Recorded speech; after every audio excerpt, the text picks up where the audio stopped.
Hey guys, it's Katie with S&B Filters, and today we're going to install our cold air intake on the 2024 and up Ranger 2.7 liter Ecoboost. So let's get started. So we're going to start by removing the stock air box. And there is an 8mm that needs to be removed on the side.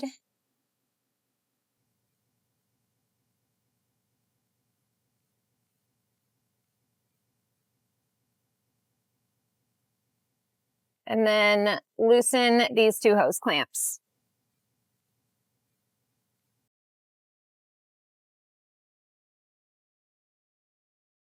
So next we're going to disconnect the IAT sensor. And then we are going to disconnect these push rivets from the stock air box.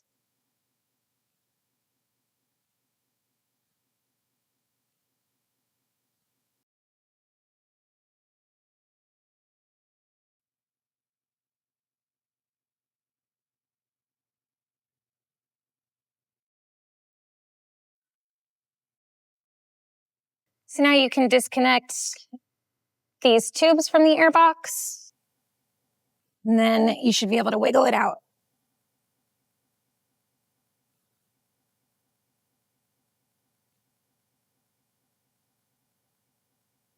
So now you're going to transfer the IAT sensor from the stock air box to the S&B intake tube. So then you'll line up the grommet with the cutout on the S&B intake tube.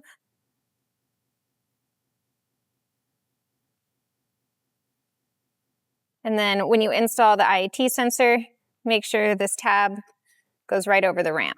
So now you're going to drop the air filter into the air box.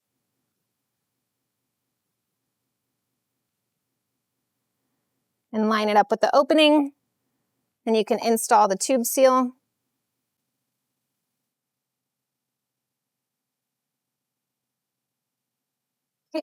Before you install the tube, make sure that you loosely install the hose clamp onto the filter. And you can also install this onto the front of the scoop.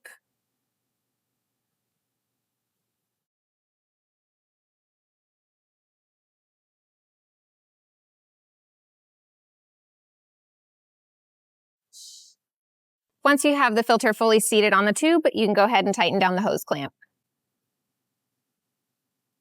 So now you can decide whether or not you want to install the optional silicone box plug. For the purpose of this install, we're going to leave it uninstalled.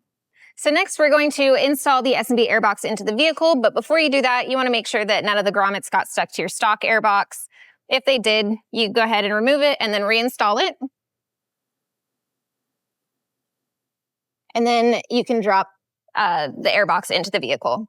So now you can install the airbox into the vehicle. And then once it's sitting flush, you can go ahead and tighten down these hose clamps and reinstall the screw that you removed earlier. So when installing the S&B airbox and getting everything lined up, just make sure that this hose is installed over the S&B tube, and then you can tie it with a zip tie to keep it out of the way. So now we're going to install the IAT extension. So I connected it down here, and then I'm going to go underneath this hose, connect it to the IAT, and then we'll zip tie it to this hose just to keep it out of the way.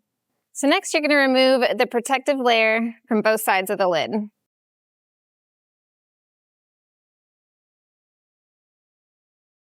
So now you can install the lid seal around the large clear lid. So now you can install your snap-in lid.